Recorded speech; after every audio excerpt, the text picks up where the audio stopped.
синус альфа төрхөн бетагийн томьёог өнөөдөр бүгд гаргаж үзье. За тэхийн тулд А ба Б талтай хоорондох нь өөдтэй гурвалжин сонирхъя. За энэ гурвчны талбайг олохдоо бүгд яах вэ гэсэн чинь А Б хоёр талыг нь хооронд өнцгөн синус өөдтэй өргөжлөд хоёрт баадаг тий. За энэ өнцөг бүгд өөдтэй гэж үзсэн. За тэгвэл одоо бүгд энэ оройгоос нь өндөр буулгаад 2 гурвалжин болгох бач. За тэгэхэд нөгөө өөдтэй өнцгөө альфа бетаг аваач. Тэгэхээр эндээс манай өөдтэй өнцөг маань альфа дээр нэмэх нь бета гэж хуваагдсан гэсэн үг шүү.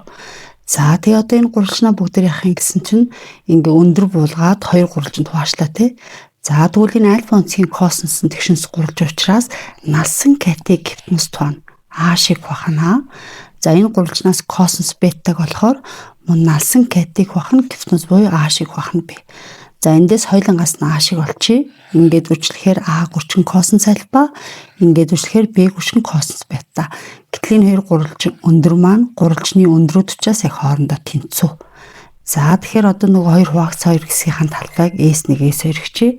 За бүгд эндээс S1 S2-ыг яаж олж болох вэ гэхээр S1 бол А-г А-шаар үржүүлээд хооронд тонцсон синус урагшлалт 2 туана. S2 маань болохоор А шиг Б-гээр үржүүлээд хооронд тонцсон синус бета урагшлалт 2 туана. За тэгвэл энэ А-шууд маань адилхан учраас B нь А-шийнхаа оронд болохоор энийг тавьчих. Б гүрчин косинус бетаг. Энэ А-шийнхаа оронд болохоор би А гүрчин косинус альфа гэж тавьчих. За тэгээ одоо би эндээс яах юм гэсэн чинь S1 S2-ийн талбайг нэмчүүл. За одоо би S талбай гэдэг бол S1 S2-оор нэмлээ. Нэг талаас энийг орлуулад нөгөө талаасаа энийг орлуулчих. Хоёуланд нь ерхий өршөлтгөн байгаа.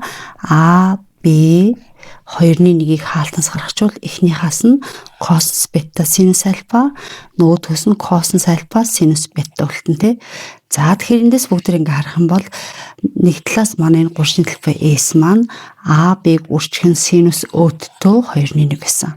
За өөдтэй өнцөг бүгд альфа төрхөн бета гэж задлсан шүү дээ. Тэгэхээр энэ өөдтэй гэдэг бол синус альфа төрхөн бета юм байна.